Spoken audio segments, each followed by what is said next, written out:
What is up, guys? Dzeeff here, and today let's talk about OTS Pack 17. Now, this entire pack up until last night was pretty much unknown, besides the fact that we would be getting Ultimate Rare Infinite Impermanence and Ultimate Rare Blackluster Soldier, Soldier of Chaos. Now, these two cards are pretty good ultimate choices. I would say that Impermanence is a great choice. Can't wait to pick that up. And then the Blackluster Soldier, I mean, that one's kind of weird. This card keeps getting reprinted in high rarity versions that aren't easy to get. You had the original short printed secret rare that's like very expensive, and then you had its first reprint to be a ghost rare, which was very expensive as well, and now we have yet another expensive reprint of this card. So I'm sure people are still waiting to get a cheaper version, but in terms of iconic status, I can understand why they want to keep reprinting this card in higher rarities. I'm just hoping they do eventually give us a lower rarity as well. But going off of these two cards, I mean, OTS Pack 17 looked like it had a pretty promising future. Keep in mind here that OTS Pack 16 was a very good OTS pack. People really like this set. You have that beautiful Ultimate Rare alternate artwork Cyber Dragon, that's really cool. You have Ultimate Rare Forbidden Droplet, which, while it wasn't the reprint people were asking for, it was a nice rarity upgrade of a very popular tournament card, and we do have that reprint on the horizon in Brothers of Legend. But also we had Firewall Dragon. This is probably the weakest Ultimate Rare in the set, but still it's pretty cool looking, and it is a nice way to get the eroded version of the card if you don't want to buy the Ghost Rare from Ghost from the Past. So those are pretty good Ultimate Rares. Of the Super Rares, I think like 7 out of 10 of them are great choices. Cyberstein is good, King of the Skull Servants is good, Tri-Brigade is cool, the Geonator card is kind of neat. We have a Virtual World upgrade, we have Drytron upgrades. This is really nice because remember, OTS packs are given away for entry at official tournament store local tournaments. They're also given away as prizes at those sometimes, and sometimes the locals will do like where you spend a certain amount of money on sealed product, you'll get a certain number of OTS packs. So these OTS packs have to fill a lot of roles. I would say in general, you want really good Ultimate Rares. That's kind of what sells the set. These are the big chase cards, and I think this one did a fantastic job with them. In terms of Super Rares, you want rarity upgrades for cards that are either currently seeing play or cards that haven't gotten a reprint in quite a while. So I think in this case, they did a good job. The Tri-Brigade, Virtual World, and Drytron cards are great. Those cards are all seeing play right now, and it's really nice when you can like play those decks at locals and then pull rarity upgraded versions of your cards out of your entry packs. Geonator is a pretty cool fringe card that was only printed as a common, so that's a nice rarity upgrade. And then Cyberstein hasn't been reprinted in a while, so I like that upgrade. King of the Skull Servants is cool for a fan favorite deck as well. So these were all pretty good. In terms of commons, the commons are kind of just pack filler in OTS packs. Usually they reprint cards that are about to get support in the future.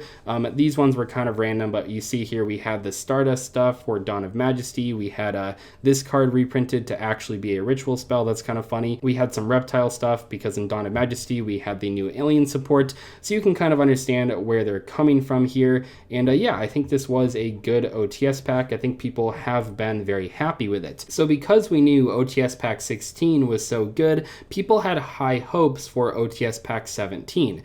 Not to mention that the only two announcements we had at the time were pretty exciting. Unfortunately, when I saw the reveal for OTS Pack 17, all I could think of was this set could have been way better, like so much better, because honestly, other than these two cards that we already knew, there aren't a lot of good cards in this pack in terms of the other Ultimate Rare, in terms of all of the Super Rares pretty much, and in terms of the commons. Now the commons, they're not really supposed to carry the set, but there are a lot of weird choices in this pack, and I want to go over it in today's video. So here we go. The two ultimates that we already knew were, of course, Infinite Impermanence and that BLS Link Monster. Like I said, those are pretty good choices. I love Infinite Impermanence, and I can't wait to pick up my Ultimate Rare copies. The final Ultimate Rare, though, is number 39 Utopia. So in the OCG, they had that Utopia structure deck back in June. We don't know if we're getting that in the TCG, but I'm sure we'll get the cards at some point. I don't know if it'll be in a structure deck or a side set. I know they keep breaking picking up OCG structure decks and putting them into our side sets here. And I would say that a lot of the issues I have with OTS Pack 17 come from the fact that many of the reprints in here are centered on either Utopia because of those upcoming cards, although we don't have an announcement for those as far as I know, or the Cyber Strike structure deck, which is releasing 1 week after OTS Pack 17. Those two archetypes take up a ton of cards in this set, and I'm not even sure if I agree with the reprints that they did for those two archetypes. A lot of the other cards in the set are related to the Sword Soul archetype releasing in Burst of Destiny. We have a ton of generic worm support in OTS Pack 17. As far as Utopia as an ultimate rare, personally I think that's a very strange choice, even keeping in mind that we do have more Utopia support right around the corner. This card got a beautiful upgraded form last year in Battles of Legend Armageddon. I don't think we need an ultimate rare. I think the Astral Language version is still going to be the highest rarity. So this kind of feels like a wasted spot, but usually in these OTS packs, one of the ultimate rares is going to be weaker than the other two. That's just how this goes. Let's take a look at some of the super rares though. I can't put them all on the screen at one time. We have Power Bond, pretty weird choice here. Yes, I know the Cyber Strike structure deck is just around the corner, but Power Bond already has a number of holographic prints, several of which aren't that expensive. I think the secret rare in Legendary Collection 2 still looks great. That card is not that pricey, so I don't really understand this reprint. We actually have two super rare penguin cards. We have the Great Emperor Penguin as well as the Synchro here, Penguin Brave. Those aren't the worst choices. They are getting support in Burst of Destiny, but does the average player really care about those? I don't really know. I think they're cool. I'll probably pick them up, but I don't know how many other people are excited for those reprints. Cyber Dragon Nova is in here because of the Cyber Strike structure deck, of course, but this card already has a bunch of cheap reprints. Even the original Ultra Rare is not that expensive, so once again here, I don't really understand why this card is in here. I feel like there were other cards they could have reprinted to get people excited for the Cyber Strike structure deck. Then we have Resonance Insect. This is by far one of my favorite cards in this set. Obviously, I am a big fan of this card. I played in B Troopers, and this was a very expected reprint. Obviously, Konami wanted to rarity bump this card. It's one of the only non-holographic cards in the deck. I am a bit surprised to not see Goki Pull in here as well, but it's okay. I'll take this. It's perfectly fine. Maybe Goki Pull will get a holographic form in either Brothers of Legend or in the upcoming Eldorado Gold Series set. We also have two worm cards, like I said. I'm also pretty sure that these two cards don't see a lot of play in the OCG Sword Soul decks, so even though these reprints are pretty clearly designed for that deck, I don't know how many people are actually going to play them.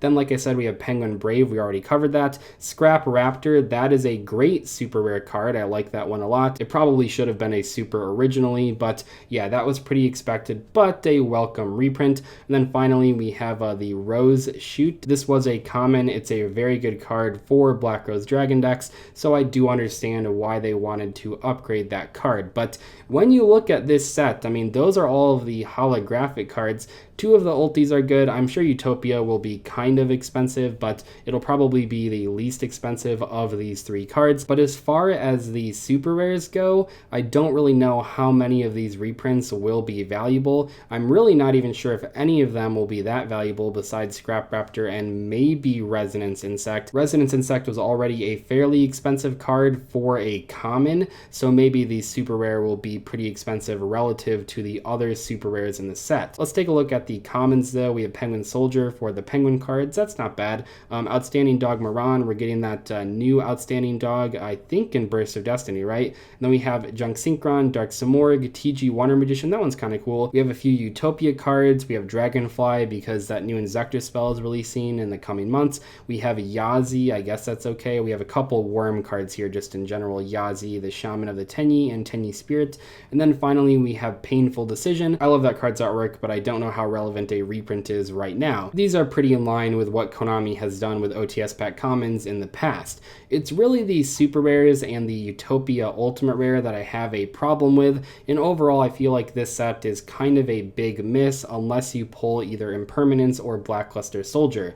Yeah, there are fans of these decks that these super rares are for, but a lot of them seem kind of like random reprints that are unnecessary, so I'm not even sure if fans of these cards will really be that excited for them. I don't know, this set is weird. Let me know in the comments what you guys think about it. Personally, I'm probably just going to buy Infinite Impermanence and Resonance Insect and maybe call it a day. I do go to locals pretty frequently nowadays, so I'll try to like trade for the Penguin cards, but other than that though, I don't think this set is that appealing to me, but I'm interested to hear what you guys have to say.